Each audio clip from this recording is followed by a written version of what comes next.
nozzles that I will be able at least to showcase a couple of them as well. So a lot of research that is ongoing in the lab, beyond the lab, out there in the field when we are testing a lot of different concepts, and I will be covering some of the aspects out here as well. So the big part, what we are looking as well, beyond the weed control aspects, this is sometimes a big burden for the applicators to understand this one, but we are looking as well beyond only deposition, what we are getting on a single area, we are actually looking as well how things are actually depositing around the targets, because weeds, when you're looking weeds, if you're thinking only that is one dimension, you're pretty wrong. There is a lot of growing points from the sides that we really need to get to make our products work at least a little bit better. And that is something, whoever is interested in the nozzle selection, we are just getting ready to talk about this one. Beyond this, we actually have quite a few extension opportunities and pretty much you to come to do trainings with us. That is actually, we have a lot of hands-on approaches where you possibly, through some of them, you can gain as well recertification for your categories 00 and 01, general standard and eggplant within the Nebraska Department of Ag. So for this year, we are looking to get pretty much at least about 150 applicators to go through the lab, to do recertification, and plus to do at least a little bit more hands-on approaches and understand primarily what you are applying, what is the droplet size coming out of those nozzles, pressures that you are using, and tank mixes that you are using. So we are start to set January 15, 10, 16, everything will be in a Norplat, that will be first session, and then we will actually have February, March, and April as well, pretty much in total of 4 groups for the first funding cycle that at least we are working with Nebraska Corn Board. Good part, what I was able to do at least through sponsorship, through private companies as well in the industry, to offset pretty much cost for the first 2 of applications. So you pretty much just need to join us in Norplat. There is no charge for any of the applicants that they're at least coming out there. And for right now, for March and April, we have a cost of about $45 per participant, unless I get more sponsorship to at least offset that one as well. So that's something that I'm continuously working. So the big aspect, as I mentioned, that I will be discussing will be selection of the application parameters, how we do those, and just to cover some basics before we actually dive into a little bit more different aspects of different aspect of the research that we at least did. So the big thing about the applications is not necessarily, and this one will be applying for any kind of the machine you have. If you have the rate compensation system, if you have pulse width modulation system, or on your units, if you have more targeted spray applications, everything will be applying the same out here. So big item here is not necessarily only tank mix and spray. There is a lot of different things that actually influence our outcomes, because our official control will be actually down on the bottom. How we use this one, it's a pretty crowded out here. For example, if we have the bad environmental conditions, if we are spraying in the higher wind situations, we pretty much are influencing where those droplets are ending up, and primarily where those droplets will be going pretty much, or by what they will be intercepted. So if they are intercepted by any kind of the non-target, and especially if those non-target are the sensitive plants, that's actually that you will be getting a lot of phone calls from the NDA and your neighbors, which actually we are looking to try to prevent those as much as possible. So pretty complex, and pretty much throughout this presentation, I will be just covering small aspects of the couple different things. And as I mentioned, we'll be covering primarily on the weed control. So how everything starts, as many of you know, you need to know what you're dealing with, what are those undesirable plants that you want control in the field. Then based on this one, you're making your product selection, or someone is doing this one for you. If you have the agronomists within your group, they're actually doing this one for you. The big aspects, what we are doing when we actually get into this one, we'll be looking more into the water quality parameters, how those influence the end applications, and as well, finally tuning as well to the different aspects of the environment as well, to help at least our nozzle selection, work pressures, and everything else to work together. So this will be the big aspect, at least what we'll be covering, will be spray parameter, at least changes, and the water quality aspects that I will be discussing a little bit more later. So I know that this one is a pretty basic, but you know to deal what's your actually pest out there in the field. So for you to know, pretty much to help you out to adjust your program as much as possible. So that will be the first item out here, at least. Know your targets, know their vulnerable stages. And when we are discussing about ways, primarily smaller is the better whenever you can get those. So when you identify those, the next step will be selection of the active ingredients that you will be using at least out here, and as well rates of the active ingredients out. So that's one of the reasons. I don't think that many people are realizing how many valuable information you have as an applicator, as a grower within Nebraska, having something of this available for you that actually can help you guide your information and decision making. So it's a pretty big book, but we actually update those every single year to reflect every single efficacy aspect of the different items that possibly you will be applying there for the products that we included out there. So beyond this one, when you select your product, there is a lot of different items on the application side as well that you can look into in case if you don't know how to make select nozzles, droplet size, and everything else that goes within this one. How you use it? This one is a little bit more complex for some of the people, but is actually on one of the sides. You actually have the herbicides that they are listed, and you just need to find a page dedicated for the given crop that you will be using. We'll have for most of the crops that they are available throughout Nebraska listed out here. The next step will be when you want to apply those. Is it soil applied, pre-emergence? Is it spring burn down, fall burn down, post-emergence, and whatever you want, there is a page dedicated for the given crops. The next segment will be what herbicide you can use out there, what's labeled for the given crops. I'm just using here an example, contact type of the herbicide like Liberty, Interline, Cheetah, Willowwood, Glufosinate, or whatever possible trade name you may be dealing with. And then on the top side, we actually have the weed species that they are listed out here. And it's a pretty much number-based system. Higher the number in the table, when you actually mix and match the product and the weed species, higher the number, the more control that you would expect out. That is a really important segment here as a part of the decision making. Whenever for the given product, you can get the bigger scale rating at least out here. That will be some of the considerations that you can use out there. Beyond this one, if you would like to look at the specific pretty much application rates that you can use as a part of the single shot application, there is additional pages that they are actually walking through, use rates that you can go through, and as well if there is any application time restriction. For example, for soybean here, what this one is telling us, we can use up to the first flower development, or R1 at least, that is listed out there. So quite valuable. It's a good part that we have actually the weed guide. But one of the big items that at least I want you to be aware, product labels change quite frequently, that we can use some products, sometimes we cannot use some of the products for as many known reasons that possibly can be in front of us.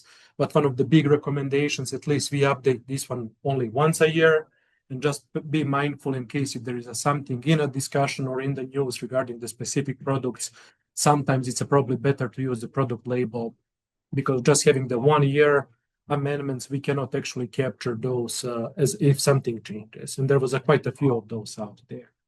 Product labels, I will just go briefly through this one. I won't go into too many details.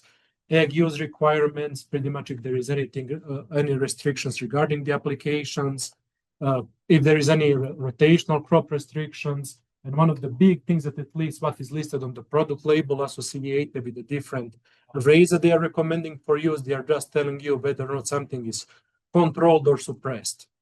Within the weed guide, you will be able to get something like from weed scientists like Nevin, myself, Steven Knezevic out in the east part of the state, Chris Proctor, and everyone else that we are actually getting together, looking through our reports and recommending pretty much a number-based system within out there. For application and decision making that we are at least making, what we need to know, there will be only two things. What is the spray volume that label is calling to stay within the label, and for the Liberty, and the same will be for the Liberty Ultra if you are wondering. Minimum will be 15 gallons per acre, and the maximum is increasing to 20 whenever you're dealing with the denser canopies, either as a crop canopy or the wheat canopy that you at least need to get there. Same thing for the nozzle spray quality. They still didn't change anything on this one. They are not recommending any specific nozzles within this one, but they are telling you you will need to apply this one using the medium to coarse nozzles that I will be at least walking a little bit more through this one. So once we identify the product rate, the next step will be actually thinking about what is the carrier volume and what is the pretty much nozzle type that possibly you will be using. So the big item, this is something that at least I was working last couple of years with Bob Klein, at least on this one, and at least I don't think that many people understand about the importance of your nozzle selection, because ultimately that's your last line of the defense for the coverage that you will be getting and the drift risk that you will be taking on your shoulders. You can have sprayers up to $1 million, but those single tips, it will be actually one that they are determining really your coverage and pretty much efficacy rate. And this is something that we summarized within the weight guide. So pretty much major factor that is determining the amount that is delivered per the area, uniformity of the application, coverage that you will be getting, and the drift risk that you will be taking as well. Really important. So how I see the nozzles, pretty much they are getting you to the end goals, that is transforming whatever you have back in your tank to the pretty much specific droplet size to meet your goals. Your goals can be better coverage, your goals can be reduction of the drift potential that you are getting, and everything else there. So the good part about the nozzles, we actually have the dedicated training for people interested to know more about nozzles. Just get a hold of me and I will be really happy to sit down with you, even if it's one-on-one, and to walk you through different nozzle manufacturers, different nozzle types, what they are offering, and what are their possible intended uses out here. So diversity is good, and there is quite a few manufacturers that are available here. Even within this picture, we'll have T-Jet, we'll have the Hypro, we'll have the green leaf nozzle types, and many more that they are at least listed within those, and all of them are available for this market. So quite a few of those available. For the T-Jet catalog, this is something else in case if you're in doubt how to select your given nozzles. I will just walk you through really fast about this one, how we actually do those. There will be quite a few recommendations for them, but those pages 8 and 9, those are the two key ones from the T-Jet portfolio. But they are asking you, okay, what you will be applying. Is this from the herbicide, fungicide, insecticide, or fertilizer? Then the next set of the questions, are you applying those pre-emergence or post-emergence? And if you're applying as a post-emergence, whether or not you're dealing with the contact or systemic type of the product. All of their nozzles are listed out here from their portfolio that they are recommending. And the good part about this segment here will be that they are actually only have the 3 color codes, and it will be good, very good, and the excellent. So whenever you actually can get to the blue, that is excellent, that's ultimately your nozzle decision to make for the given application. But there is a catch-22 there when actually you have multiple excellent choices. For example, if you're dealing with the contact type of the products, we actually have 3 different nozzle types that they are at least rated as an excellent. What I typically tell people after this one, okay, if drift is your concern, there is the additional control at least out here that you can look through, because we are actually looking right now for the drift control for the same nozzle type, even though that they are rated as an excellent for the contact type of the products. Right now we are dealing with good, very good, and very good. So it's up to you at least to decide which nozzle type you would like to use. So this is a big part, and for whoever is using the T-Jet nozzle catalogs, this one is readily available. But if you are using Hyper nozzle tips or the John Deere tips, they have a slightly different classification charts, but still they will have some of the resources available along those lines. So thing to consider about the applications, and I typically tell everything is in a balance. So you need to think about the droplet size, because they will be carrying really your workload and the coverage that you will be getting. But at the same time, you don't want actually to push too much on the small droplet sizes, because you will be generating a lot of drift, and most likely you will be losing the amount of the product just by different nozzle selection that you will be having out there. That's a really big thing. For many of those people, they don't know about the nozzles, even though they all have the same flow rate, 0.4 gallons per minute at 40 psi. There is a big difference, at least how they are working. And one of the things, how they are working, this is primarily driven through what are those additional drift mitigation techniques integrated within the nozzle bodies to help with the droplet size increase. Plain nozzle, you can see there is nothing pretty much for the drift management aspect there. You're getting of about 20% drift from this nozzle type, and pretty much droplet size as small as 250 microns. Human hair, you definitely see that is not mine. It's about 70 microns in size, just for you to get a reference about what is the size of the droplet that at least we are getting here. But the good part about the nozzle selection, we actually have quite a few of those that possibly can match our needs, and depending on what we are after, really can help us out with droplet size and the amount of the drift potential that we'll be taking upon our shoulders and still maintaining the efficacy. Maintaining those, and I will be primarily focusing on the coverage, and this is something that I was working with quite a few applicators, and you will see the reasoning why. Coverage can be changed either through nozzle selection or the spray volume that you're delivering. So that will be two main items that at least I will be focusing on this one. Importance of the coverage, one of the things that I emphasize multiple times, smaller the droplet size, better the coverage, but at the same time, higher the drift risk potential that you will be taking. Bigger the droplet size, we need to be mindful as well that we are limiting the coverage that we are getting.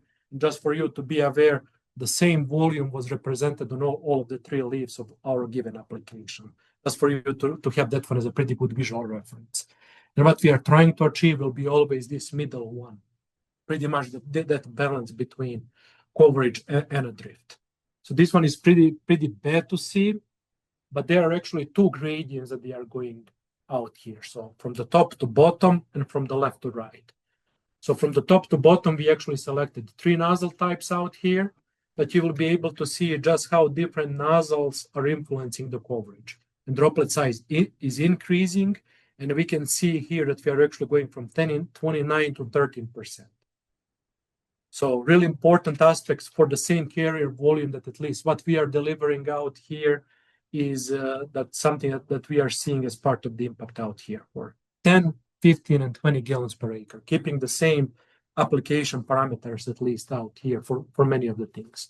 Second aspect will be out here, moving from left to right.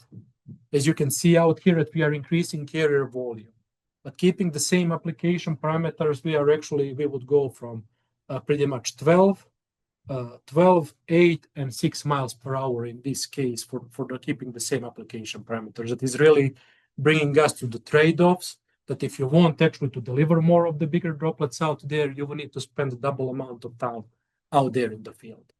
So really important aspect there if you're keeping the same configurations. So for those dealing with the rate compensation system, if you are just thinking about slowing down or speeding up to get to the specific area volume, I just want you to be aware of this one. So if you're, for example, we actually have the 0.4 gallons per minute nozzle here that we are applying at 40 psi. This one would actually deliver us 15 gallons per acre if we are actually doing this one. So slowing down or speeding up, so pretty much slowing down will actually cause our rate controller to drop down the pressure. In this case, that we would actually pretty much traveling speed would be about 7.5 miles per hour. So what you can see moving away from this one, the first, you're sacrificing your coverage. Or if you decide to speed up out there, there is a small gain that you will be getting out there with the droplet size at least that you will be having. For the coverage that you will be gaining, that is slowly increasing, going from 40 to 60. But one of the things, if you go over the 60 psi, that's actually where you're not gaining any benefit and you're pretty much kicking yourself. And the reasoning for this one, you can see for this given a nozzle tip, but at least what you can see, whenever we increase the pressure, we are increasing the risk potential that we are taking on us. So starting with 3.5% at 40 psi, going to 9.2% at 60 psi, and going up to 14% at 80 psi. So I just wanted you to be mindful whenever you're making those swings out there in the field, you are carrying on your shoulders pretty much different potential within you. If you are spraying this one in the middle of the field, maybe it won't move too much, but just think about if you are making this application next to the adjacent field and you don't know what's over the fence out there. Really important things to consider out there. Try to keep your traveling speed as much as possible within those pretty much things that you're at least looking. If you want to do those, I suggest you pretty much to change your orifice size of the tip that you're at least using out there. Pretty much this one will be allowing you to travel faster in case if you want. And at the same time, you can see this one will be the application just maintaining 20 gallons per acre with 3 different nozzle tips for pretty much 15-inch nozzle spacing configuration. So pretty much you are maintaining the same 20 gallons per acre across of the all scenarios. But one of the things, when you see the coverage, you're maintaining relatively the same coverage. And on the bottom side, you can see that you're even getting a pretty good benefits on the drift risk within you. So that will be something really important to consider as an applicator. If you want to go faster, I would definitely recommend you to change orifice size for the given applications that you're at least trying to achieve, just for the sake of the maintaining coverage and keeping the drift risk as low as possible. So that will be the big item. Impact on the control. When we are looking this aspect out here, I'm just using, I know that this one is primarily for the Palmer Amaranth workshop, but when you go actually out there in the fields, you won't actually have only Palmer Amaranth. There will be multiple species available there that you need to control. And in this part here, I'm just focusing on the contact type of the product and the importance of the carrier volume delivering out there. So for the Palmer Amaranth, we can see the percent of the control out here. So between pretty much 5, 7.5, and we are fortunate within the research area that we can go even below the product label for the sake of giving the best recommendation and advices for the given application. So what's happening out here? We can see whenever we are increasing carrier volume that we can at least gain better control out there in the field with no difference between 10, 15, and 20 gallons per acre. But just for the Liberty application, just pretty much keep in mind that 15 gallons per acre will be the minimum when you're not dealing with dense canopies out there. So similar trend was seen pretty much for the velvet leaf, or the buttonweed that is commonly called. In some of the areas, it's completely different a little bit, but we can still gain a little bit more insight in the importance of the carrier volume. So just be mindful about those things. So right now we are going to a little bit more into research that we did last 2 years regarding a question that I got when new Liberty Ultra label came out. What is the difference between the products and how this one compared to the other products that we may have available on the market? So that will be something that we'll be discussing out there. So for all of you, those are the 10 different products that at least what we were using out there. Liberty Ultra was not included as part of this one because label was not approved at the time when we were carrying this trial. So the first thing that we actually wanted to see, what is the difference in terms of the deposition on our target area. So this one was at least how things were looking. So we actually had the plants out there in our control condition spray chamber, and we wanted to see how things are depositing out. The good part, when we actually compared everything compared to the water, we are actually getting more deposition out there on our targeted collectors that were pretty much white chroma coat paper out here. That is really important. But many of you that you were dealing with Liberty, you know that is a pretty much when you tank mix that one, the first thing that you will see will be a lot of foam.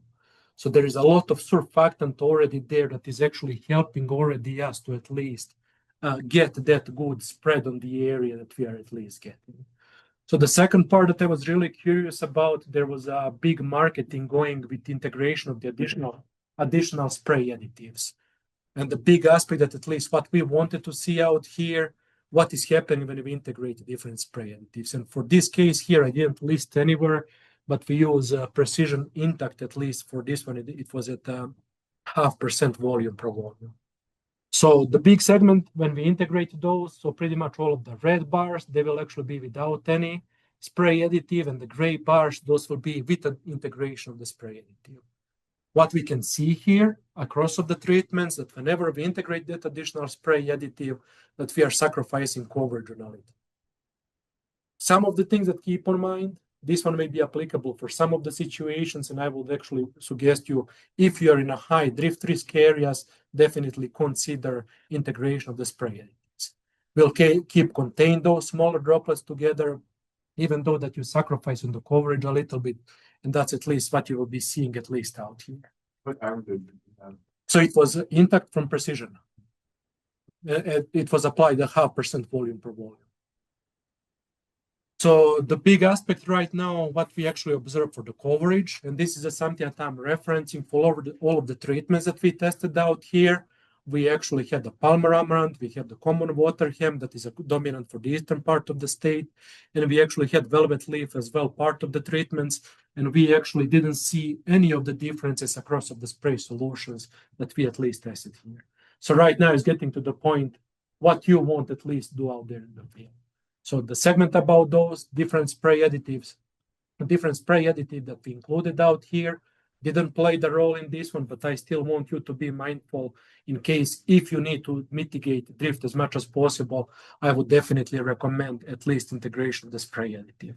If you're not dealing within pretty much high risk areas, this is something that pretty much regardless of the way that you go. Those products alone or within integration of the spray additive, we didn't see any difference. And something to mention here, we added ammonium sulfate at 2 pounds per acre equivalent. That is a really important segment that I will be discussing a little bit more. Where we saw a big difference, at least across of the formulation, that was a little bit surprising for me, when we actually had the common lump squatters out there in the field. So common lump squatter, if many of you know, it will be pretty much leaves that they actually have that waxy powder on the top of this one that really interferes how droplets are hitting and staying on that area.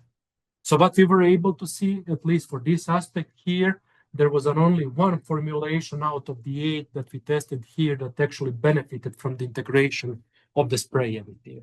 And this was actually related with the Surmise 5 in case someone is using. So it's a high load glufosinate ammonia that actually cuts your use rate down, at least out here.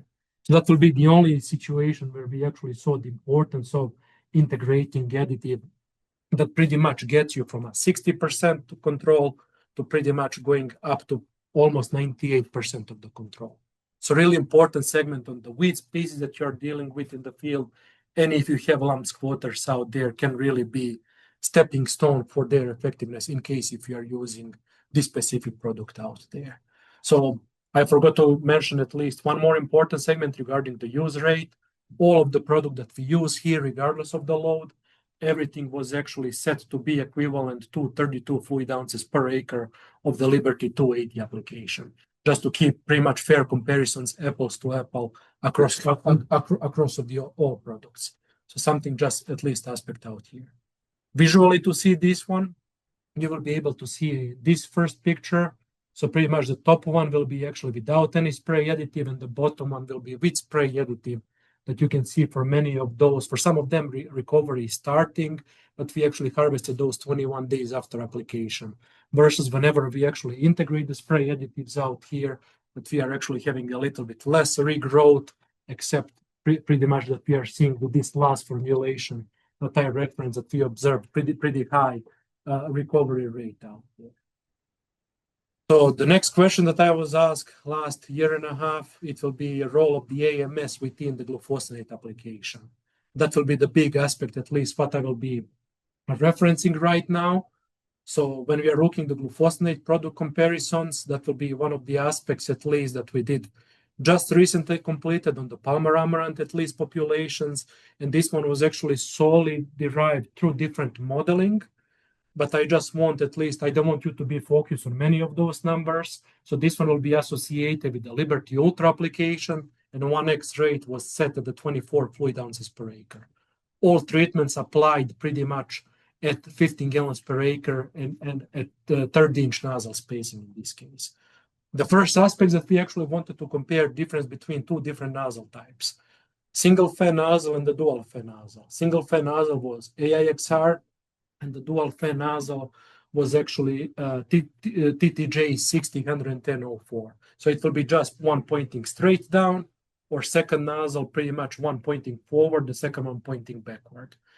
So the big aspect when I did run this analysis, we didn't see difference between the nozzles. So that will be the big aspect of this one. But where we actually saw the big difference in this case here was actually whether or not we applied Liberty Ultra alone, Liberty Ultra with AMS, Liberty Ultra with MSO, or Liberty Ultra combo with AMS and MSO in this case. So what this number is telling me, so it will be the dose actually to control pretty much to gain 50% of the biomass reduction. And the lower the number in this case is actually better for us. We are getting faster to that actually dose that we are really interested in.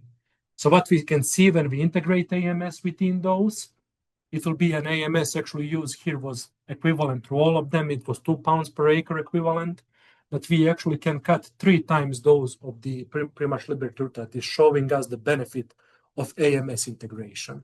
The second aspect, when we actually integrate MSO within those, we are still dropping down the value, but it's still relatively high, at least out there. And versus when we are actually adding both of those, pretty much combo AMS plus MSO, that we are actually pretty competitive out there, and there will be the additional reasoning for this one. So there were quite a few people that are telling me I'm not seeing differences when we are applying everything at 1x rate, and that's fine. That's actually good right now. This is all of the treatments that were actually applied at 1x rate. But one of the things that I'm looking the long term, what's happening when actually either plants start developing tolerance, or if you would like to call it resistance, how this one is actually pretty much pertaining to different treatments that we are applying. Going from top to bottom, there was a Liberty Ultra alone, Liberty Ultra with AMS plus MSO, or the combo that we actually have down in the bottom. So that will be really important aspects within those. But we are looking quite a few things.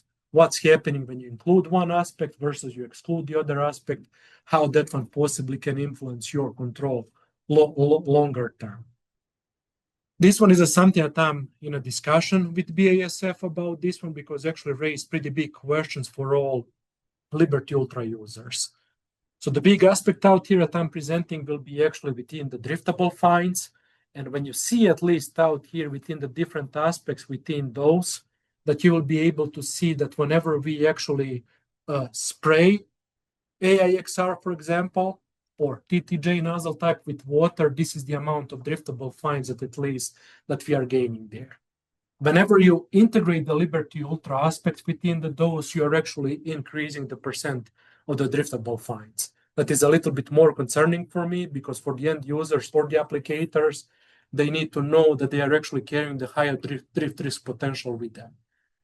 So what we actually see as a benefit, at least out here, first thing that I was trying to peel back will be, is AMS playing a role there? So whenever we integrated AMS, response was relatively similar. So one of the things that I see here pretty much is driven based on the formulation and having that high surfactant formulation out there.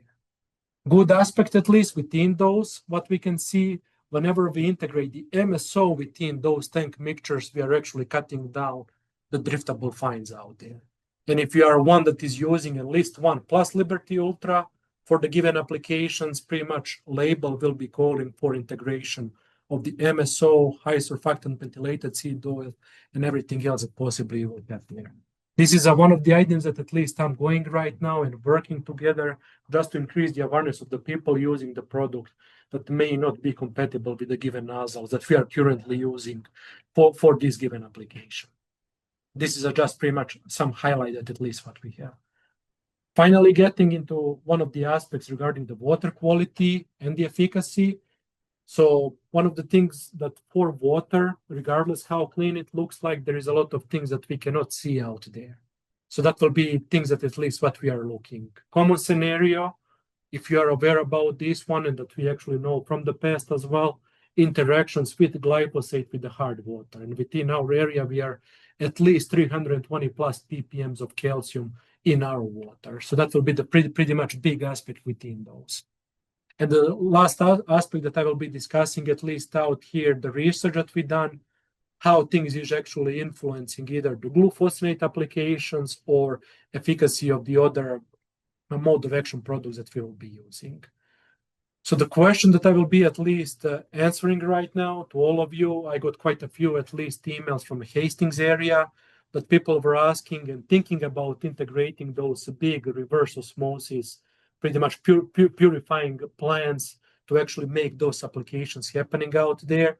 And one of the things I told them, yes, I can do this one, but I will need to do this one with and without AMS to see actually where is the benefit there and if there is a benefit, including a lot of those things. As I mentioned to you, we are dealing with the pretty much moderately hard to hard water in this area, and this will be the US map, and we are just around here, pretty much in the borderline between between moderately hard and hard water area, from the drinking water at least that we are having out here. So something really important to keep in mind. We'll be going at least through a couple of the items out here. So drinking water, I don't know how many of you can see, it's a little bit, there is a one clear bottle and there is a one that is turning a little bit more to the yellow.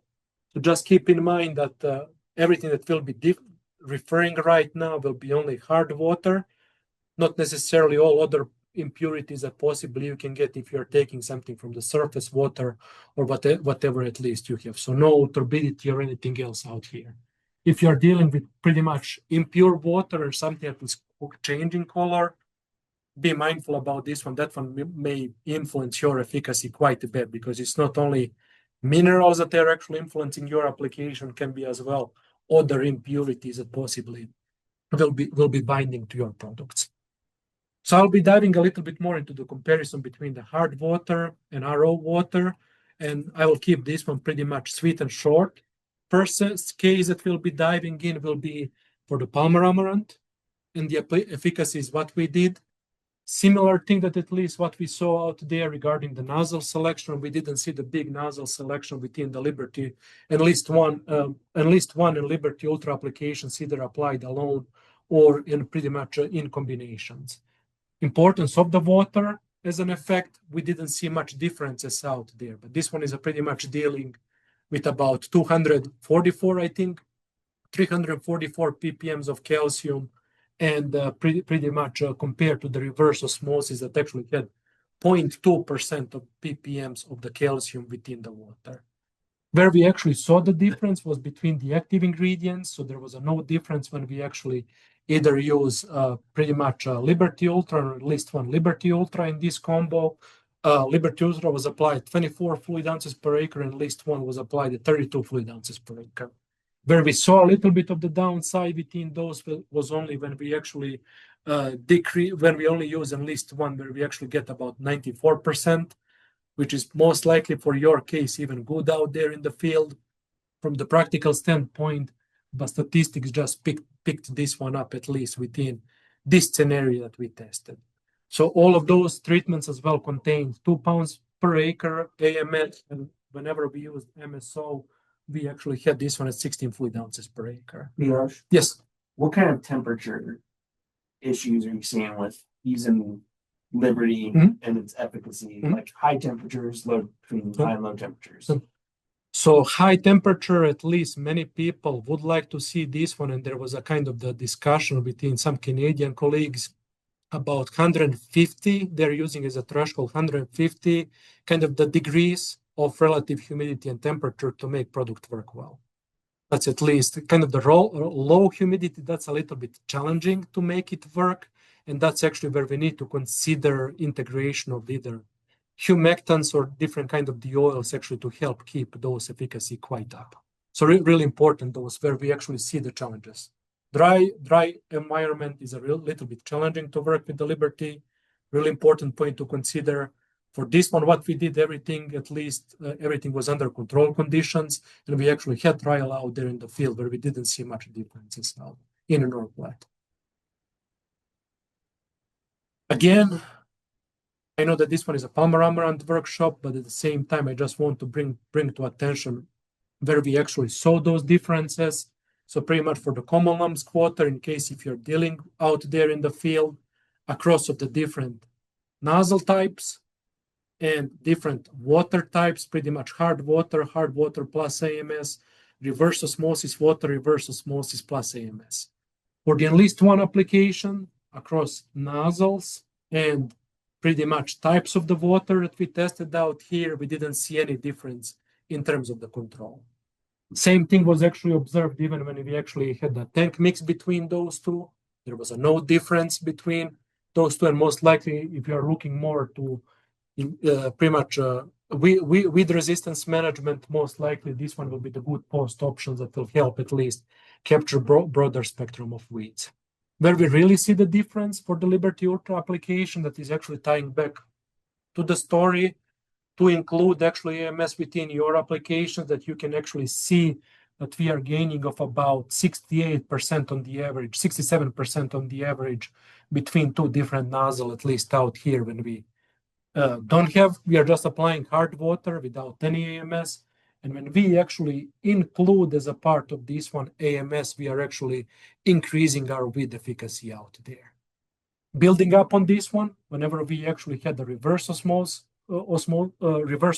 water out here, or water that is cleared out of all of those minerals, we can see a little bit differences between different nozzle types, at least out here for about 20%, with the dual fan nozzles actually being more superior than a single fan nozzles.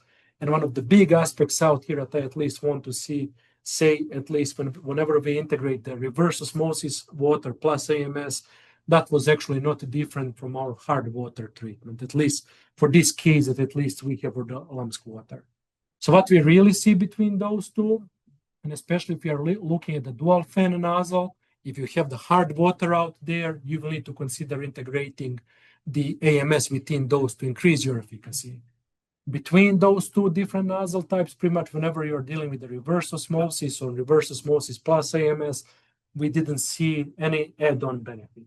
Ultimate decision is up to you. Do you want to build a plant that is purifying for you and about 45,000 gallons per day purification process is about only for purification aspects about $57,000. So I still think you need to consider what's your scale of the business that you're dealing with. Is it worthwhile investing in the processing plant or integration of the AMS as a pretty much as a part of the business model that you're doing, at least out there. And that is at least what's actually bringing the big aspects out here. Last item that I will be discussing at least out here will be the importance of the different sides of the action that we just run the preliminary study out there on the Palmer amaranth weed control. And we actually did have a couple of the different aspects out here. Same thing within the hard water. We actually had the well water plus AMS, reverse osmosis, and reverse osmosis plus AMS. All of those products, pretty much Matrix and Harmony, that will be actually, if we are looking Corteva products, that will be the basis blend without any safener inside, or will be a Resolve Q with safener inside within those equivalent rates. Dicamba will be the Diflex rate, used at 8 fluid ounces per acre. Glyphosate as a standard, and pretty much Flexstar, that will be pretty much PPO inhibitor at least what we have at least out here. So across of the treatments that we tested, all of those bars are kind of going up and down. One of the big aspects that at least what we learned within those, whenever we actually applied everything the same across of the Palmer amaranth, we didn't see much difference between impact of the water at least on the weed control.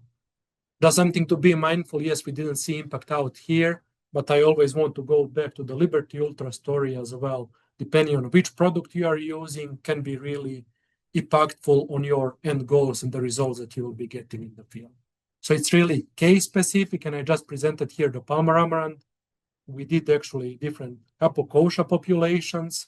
We did actually velvet leaf as well, or the buttonweed, and we did one population of the Russian thistle as well, because it's dominant, especially in the dryland acres in some of the areas.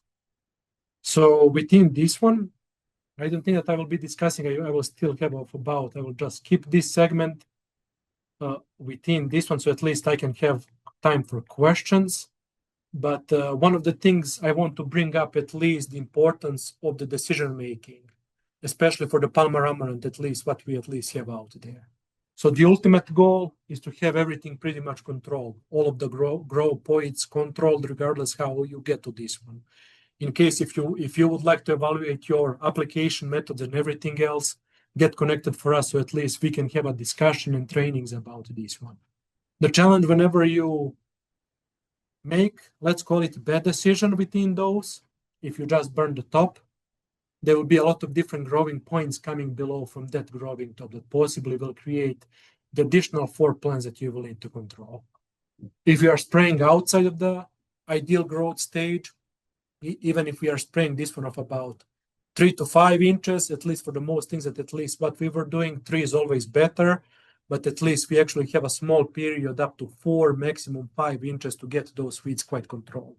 But everything beyond this one, you will be dealing with the beasts. So you will be covering one side of the plant and everything else will be smiling on you pretty much. So that will be the big aspect at least out here.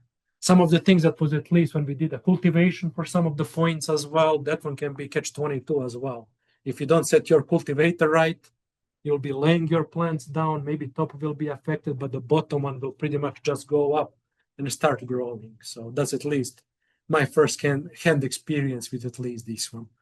Ultimate goal, regardless what crop you will be getting, there is a little bit more regrowth coming from those, but it's actually to make pretty much programs effective as possible and pretty much to control all of those plants as much as possible.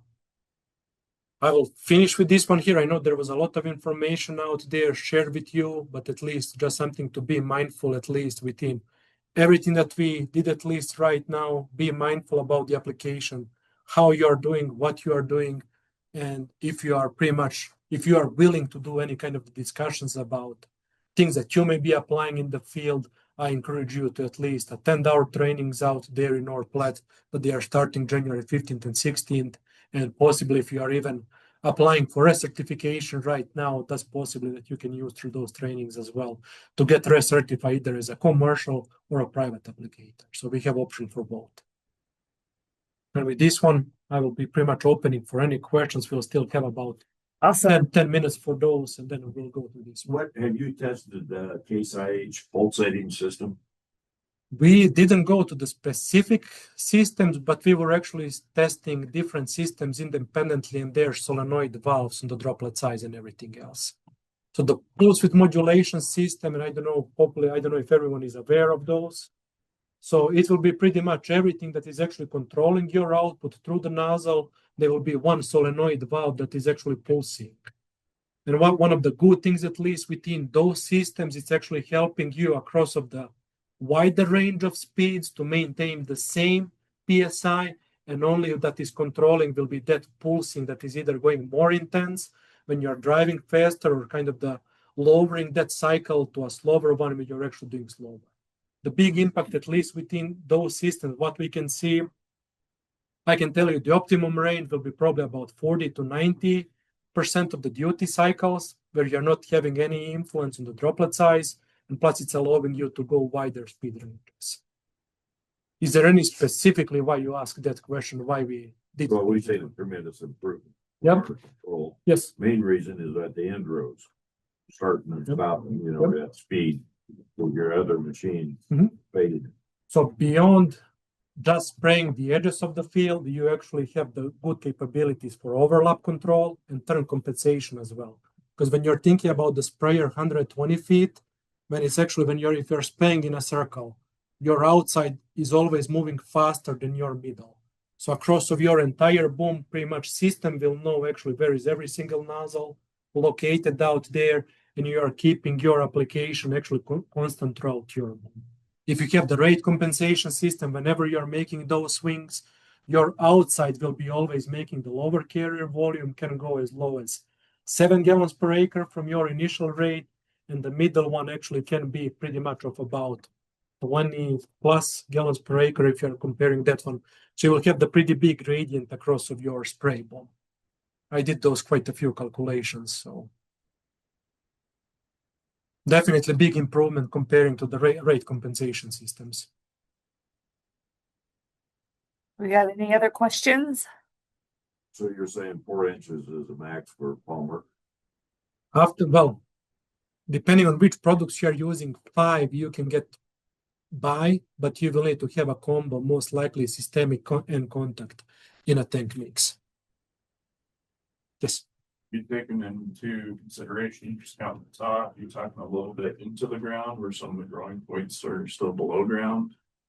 Like in that 4 inches, like say an inch below and 3 inches on top, is that your 4 inches or what do you? So it's pretty much everything from the ground level and up.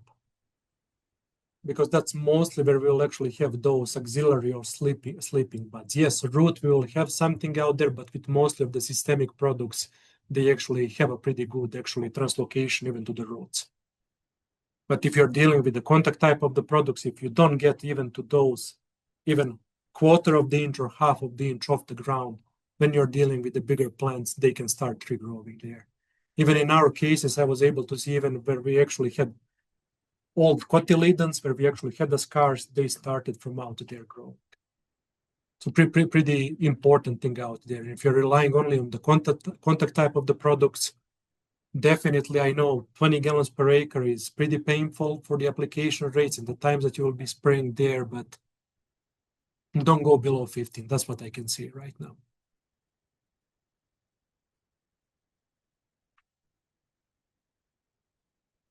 We still have time for another question or two.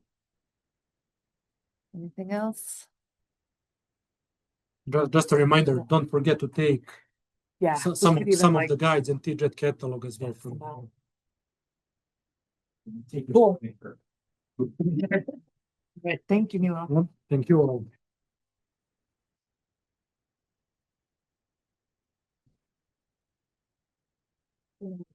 Oh, we want to give the TJET away as well? Yes, If you're gonna be doing a presentation correctly or not.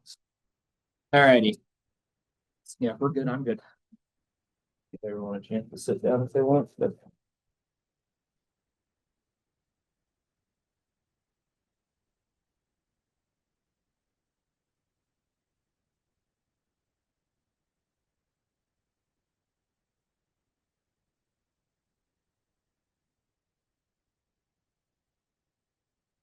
Given that. That'll be-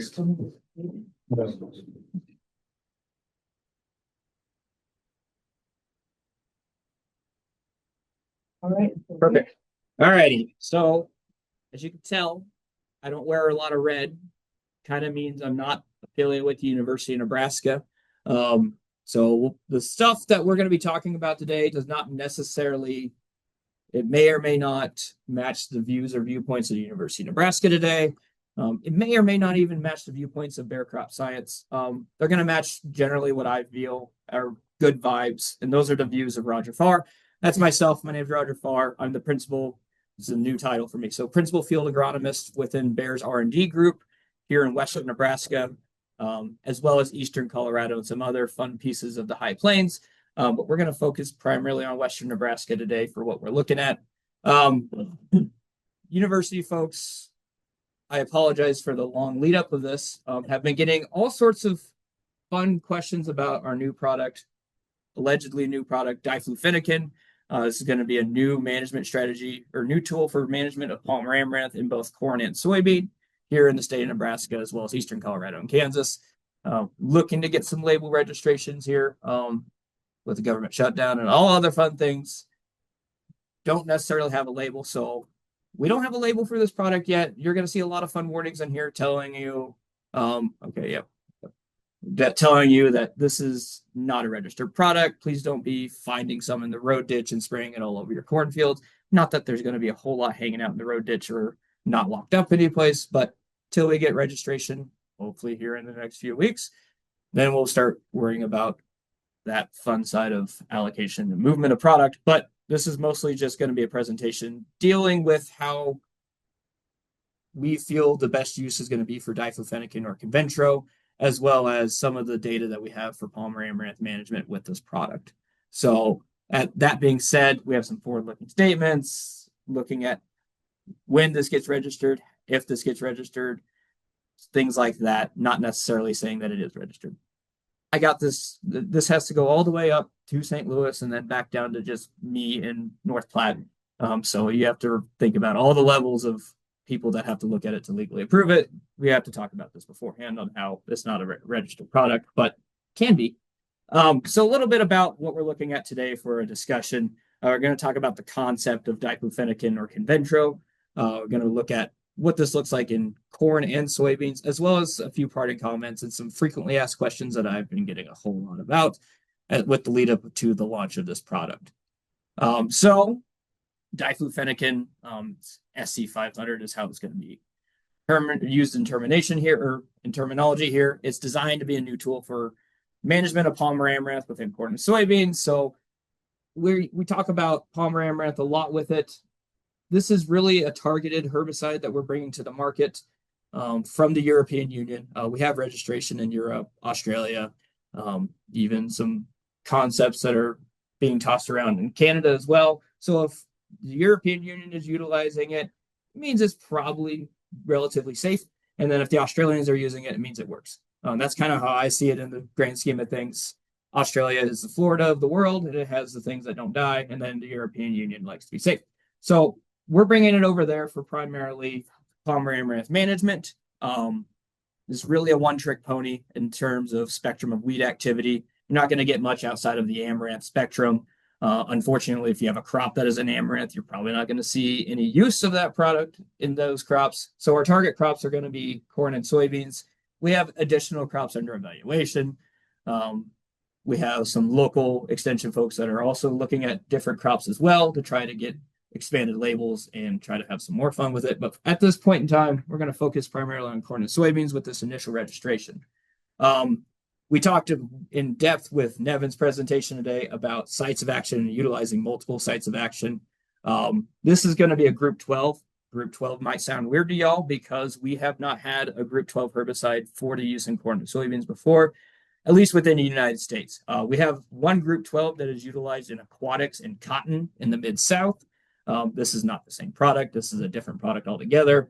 But that tells us that we have relatively low exposure to group 12s within our weed biology, or at least in terms of the lead up in terms of resistance management. That's going to be important to us because group 12s are these phytoene desaturase inhibitors. Sorry, I'm just a cowboy from Frontier County. So big words are hard sometimes. But a PDS inhibitor, this is essentially a carotenoid synthesis inhibitor. It's going to impact the plant's ability to produce chlorophyll, impact the plant's ability to maintain its greenness, essentially, and do the bleaching that a lot of our HPPDs do, as well as our group 13s as well. We don't use group 13s out here, but you would if you had pumpkins. But it's a different site than HPPD inhibitors. So like your balances, your callistos, your lotuses is targeting that pathway at a different location. So instead of hitting at the HPPD site there between the first and second photosystem, it's going to be impacting at the PDS site instead. Getting at a different site, allowing for if that plant is able to metabolize an HPPD inhibiting herbicide, it's going to be impacting it separately and not necessarily translating resistance from an HPPD to a PDS inhibitor. We're going to be looking at this primarily at pre-plant and pre-emergence. Notice how in there it doesn't say after emergence or post-emergence. That is going to be very important for what we look at moving forward. Trying to limit the amount of time that this herbicide interacts with emerged corn and soybeans is going to be very important for the success of this product. This is in the United States, this is what we're looking at it here. We talked about how we utilize it in the European Union and Australia already with different combinations for different weed species as well. But expected registration date in 2025. We are, what is today? The 9th of December. We have less days. We're hoping to get there any day, right? But commercial concepts, corn and soybeans, single active formulation. We had some concepts that were multiple mode of action, tank mixes with this product, but right now we're going to focus on the single active just due to some other constraints that we're looking at there.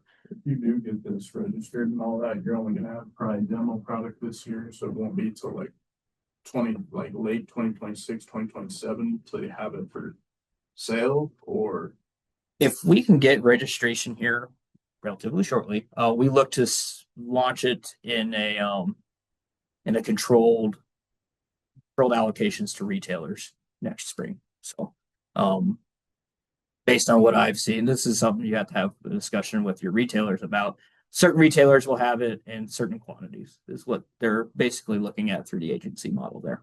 I'm not in control of that. I just hurt the weeds and tell them if it dies or not. But we are looking to have product next year once we get registration. We could turn on the factory as soon as we get registration in both the United States and at least one state. So that's the big part there. I wish I had a label. This talk would be way more fun if we had a label, but I digress. We're going to look at why we get so excited at Bayer about this product here. So we're going to start off looking at corn data because I understand that we're in corn country. Soybeans are probably a little bit of the second fiddle to everything. So corn kind of runs our herbicide markets here. That did not come up, but those colors are interesting on this thing. But anyways, the colors will be fine. We're looking at this at 42 days after application. Most take mixes of diflufenacin provide greater ambient control than DFF alone. We'll show some pictures of why that is so later on. But we want to really highlight here the spectrum of control that we're getting primarily with just amaranths. We're looking at this at 42 days. Normally when I pull data, it's usually at 21, 28 days. Still had pretty effective control. We're starting to tease out some differences here at 35 and 42 days after application. We had some of these trials out with Milos and Nevin this year. Based on you guys' experience, when did you guys really start seeing the breaking of these herbicides? It was pretty, I can't remember the treatments there, but it was late. I would say it definitely looked better in the combinations. But they were going well past where, you would want to put a post on. So right. They're good for the combination treatments. And so that's what we're seeing with this data as well. We don't really start to tease the differences out until after that 28 days after application. As a weed scientist myself, I'm really going to be focusing on getting us that post-application done at that 28-day time period. Some of our heavier Palmer amaranth infestations in central Nebraska.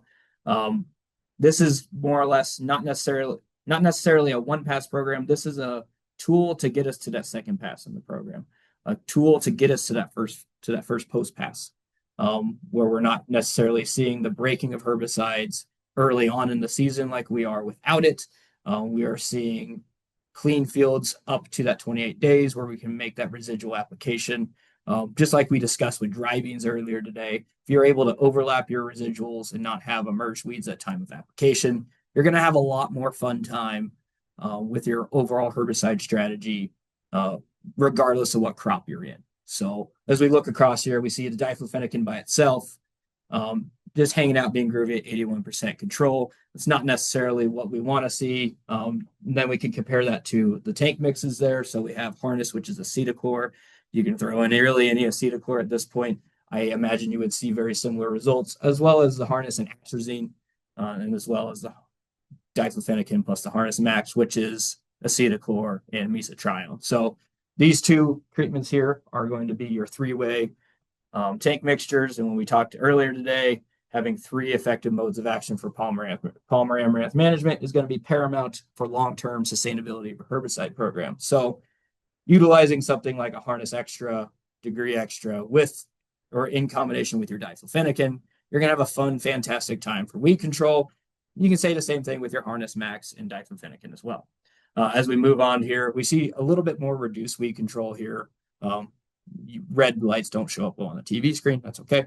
We look at the Balance Flex and atrazine with the diflufenacin, see a little bit lower weed control there. So it's not necessarily my first pick of the litter in terms of herbicide programs, but we also have to remember that these were done over 16 different locations. We can see a little map there in the top corner there, stretching from Scottsbluff out to Tifton, Georgia. So we're looking at a wide array of environments here.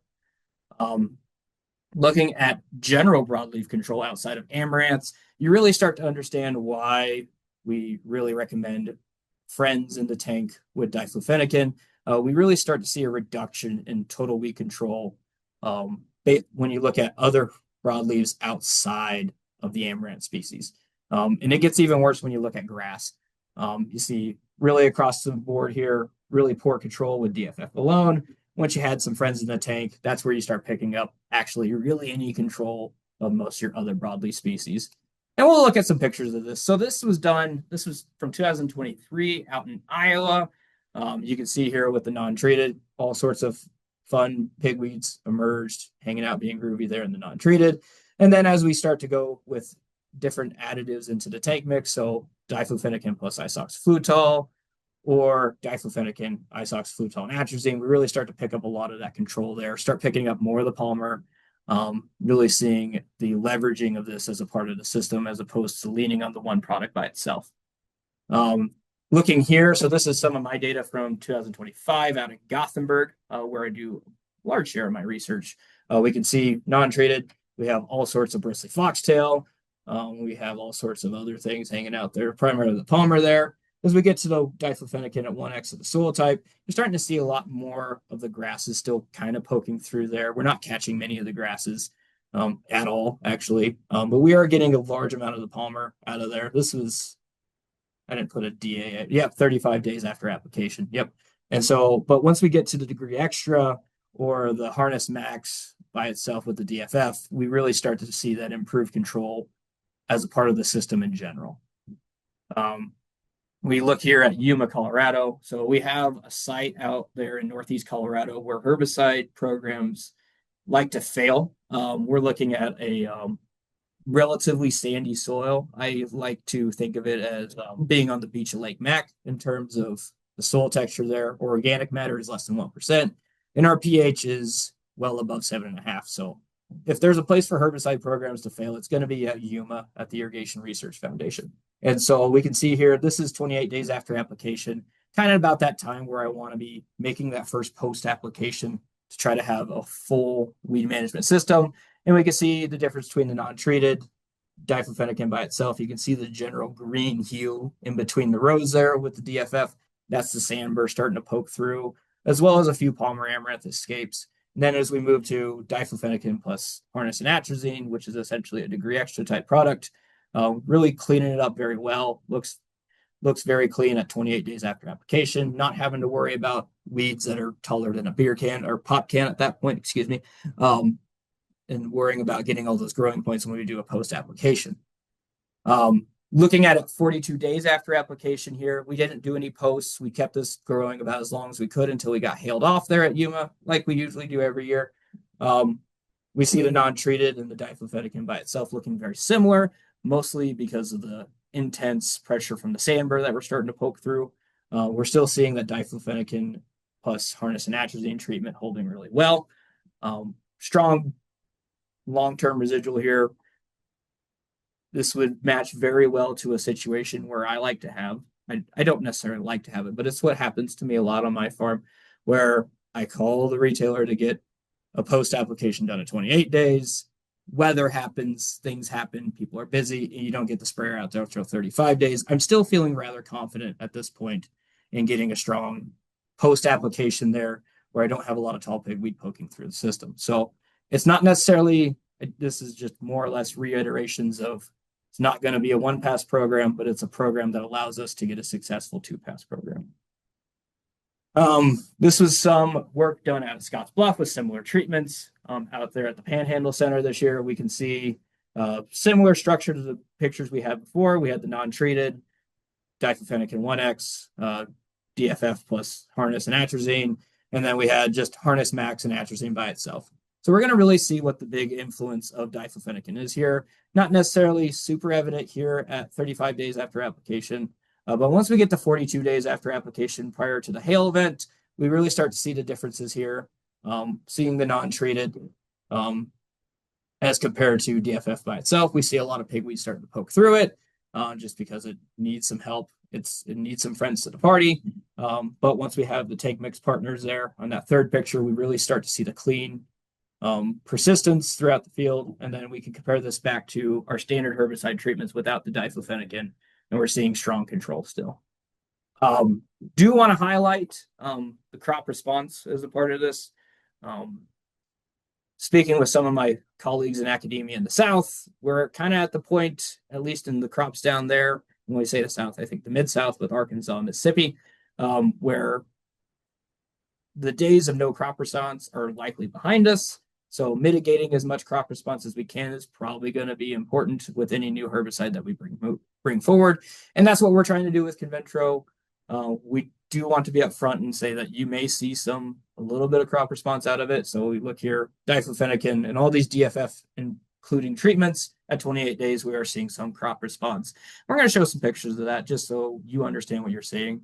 You're going to see a few little white thumbprints there on the lower leaves early in the season. And as they starts to grow up, it'll start to come out of it. It'll really just be left behind on those earlier leaves early in the season, growing out of it. And we're not seeing really any big, this is some blown up pictures from last year, but I have some better ones here. This is more or less what we're expecting to see is just these little thumbprints, these white speckles on it. Looks very akin to MSO injury from running too hot of a rate of MSO on something, just without the stunting of the plant. And then this is generally, as it comes out of it, you're going to left with some transient injury as a result. When we look at yield across the board here, this is more of an assurance that we're not losing yield from the use of diflufenacan. We're actually keeping the yield up and compared to other commercial treatments here. So more or less instructing us that this injury is transient, and we're keeping the same yield regardless, and having great weed control, right? Moving forward, we're going to talk a little bit about soybeans. I know soybeans aren't necessarily what our primarily focused is, but we have less options for weed control in soybeans as a whole, especially in the pre-programs. We talked about earlier where there's a plethora of herbicides we can use pre and corn, but in soybeans, I think this is really where we're going to be able to manage Palmer amaranth more effectively in that long-term rotation by having a tool in the toolbox here to get us to those 3 effective modes of action in the pre. This is the foliar response that we're seeing here. So we talked about in corn, we saw some foliar response. This is the foliar response we see in the soybeans at 28 days after application. We see with the diflufenacan, we're still seeing some foliar response here, less than 5%. It's definitely less than what we're used to seeing with our PPO inhibiting herbicides. So using the Valors, the Fierces of the world. We definitely expect to see more with those types of products, especially when we have in combination with those types of products. So we look at Fierce MTZ by itself as opposed to, the Fierce and DFF. I mean, we're seeing comparable response there. I'm not expecting to see anything in terms of total stand loss and yield loss as a result with this product. This is really what it's going to look like here. Not as bad as some of our PPOs, but still a little flashing here and there. Comes out of it. By the time you get your big bushy beans at the end of the season, you won't really notice any differences there. We see no differences in plant height. We see no differences in canopy closure or time to canopy closure. We just see a couple yellow splotches on some leaves and grow out of it, and beans continue to be soybeans. Some more pictures here. Really no difference than what we see with our Fierce MTZ. And then also, I don't think it's necessarily any worse than when we have heavy IDC. Had plots up in North Platte, up at the West Central Center there with Dr. Zarich here. Most of every picture had IDC as response over top of any other response that we saw. So seeing any differences in injury were negligible in terms of comparing it to the iron deficiency chlorosis that we had there. Looking at yield across the board here, we're still seeing strong yields across. Yep. Making sure sometimes I get things out of order. Yield still strong across the board, still getting about around 70 bushel an acre here. Seeing a little dip here with the DFF and Fierce, and that's really why we're not recommending it going out with PPOs at this time until we get a better understanding of that interaction and what that looks like moving forward. We're more or less looking to utilize it with a group 15. For those of us that can handle it, I know that that's probably a dirty word to say out west. Using some metribuzin out east is really what we're looking at for a total program out there. Out west here, we understand that metribuzin can be slightly problematic with our pHs, so we try to stay away from it. But out east, they're really focusing on that way of a 3 mixture of DFF, Mahler, and Warrant, or diflufenacan, metribuzin, and some flavor of a group 15, preferably in acetochlor if you're wearing this logo. But yeah, here we are. Not good. Looking at weed control, going to be very similar to what we saw in corn here. Strong weed control.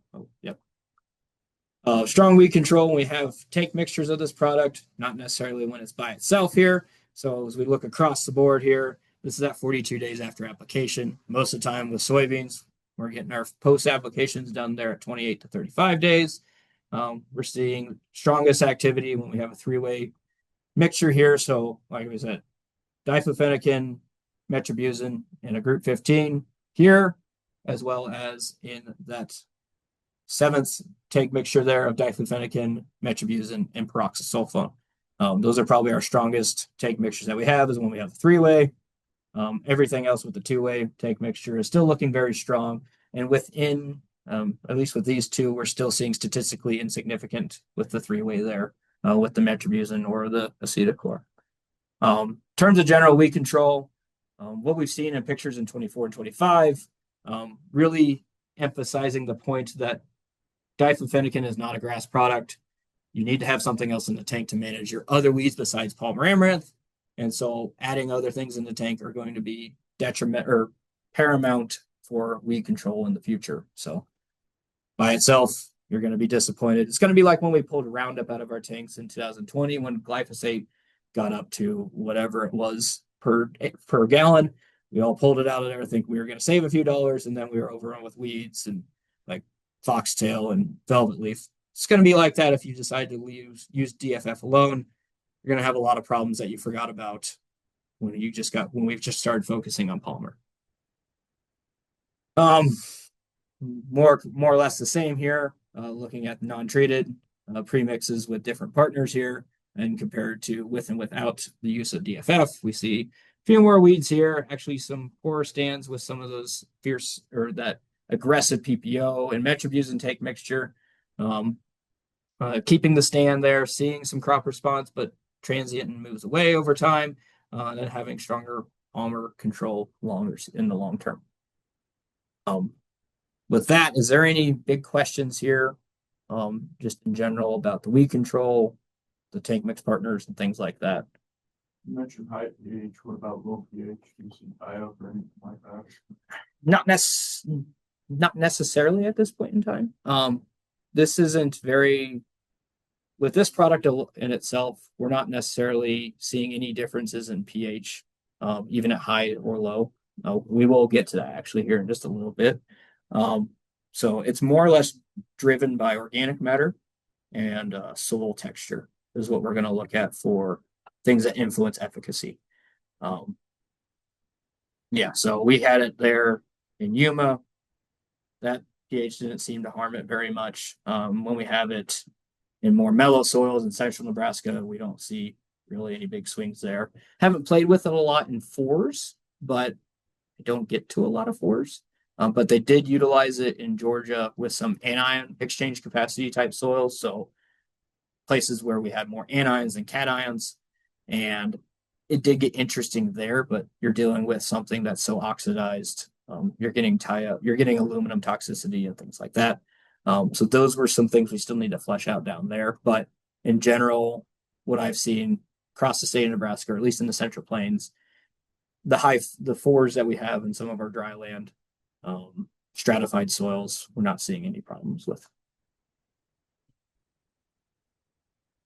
Cool. All right. So that's generally what the weed control is.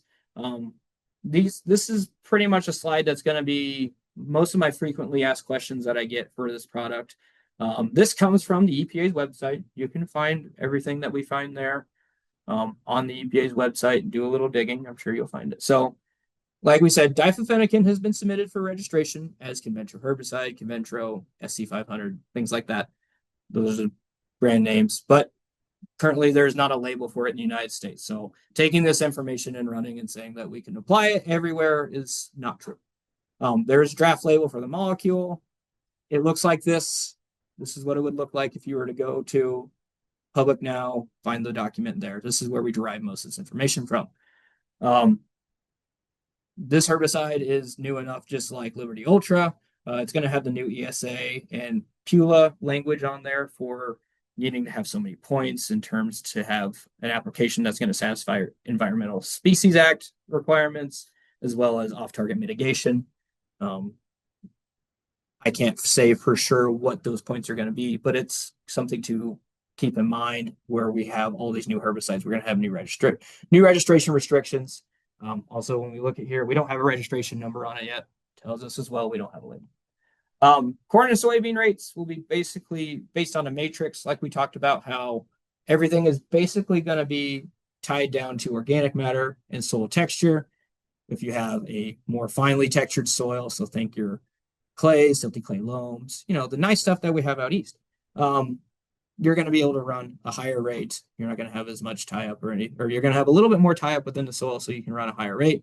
And if you have something with a greater than 1.5% organic matter, we're going to be running a little bit higher rates. Out towards the west here, we're going to be running a little bit lighter rates, so thinking in that 2.4 to 3.3 ounce range. depending on your soil texture and organic matter content. Soybeans, much of the same, actually very much the same. So 2.4 to 4.9, we can go a little bit higher.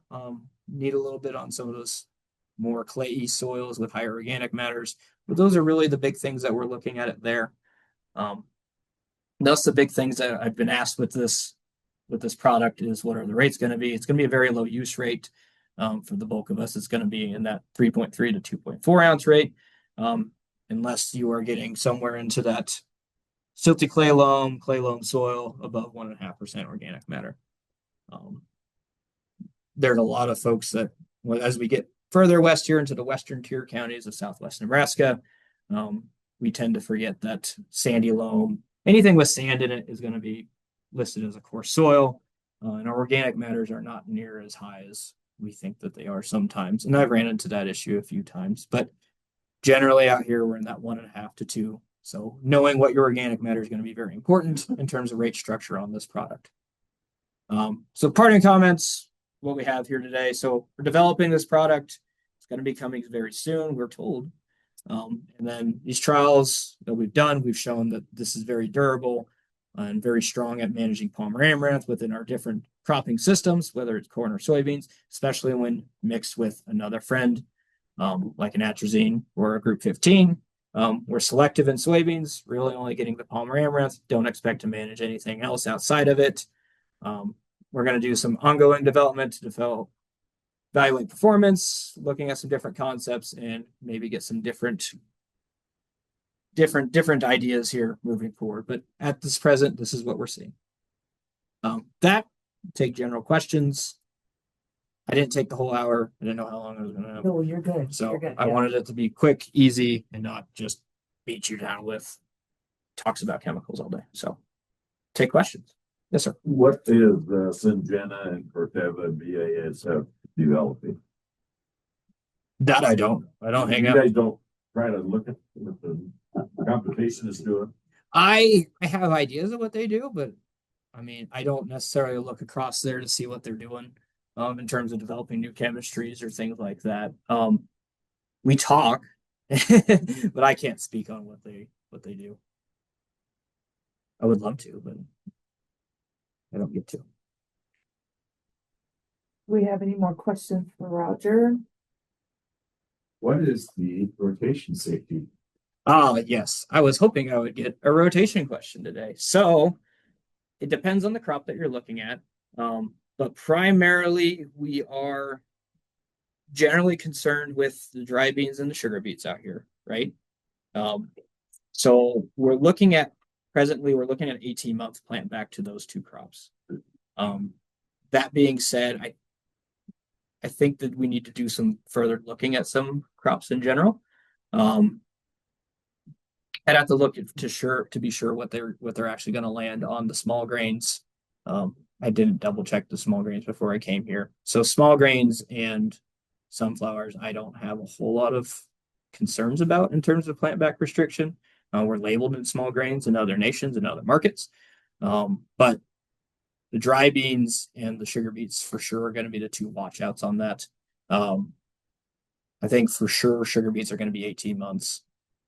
Based on some things that I saw with University of Wyoming, I would conclude that those are probably correct in terms of their plant backs. The dry beans, I think, might be a little less based on things that I saw, but I think that's going to be what it is. Those are probably going to be the two most restrictive, is what we have.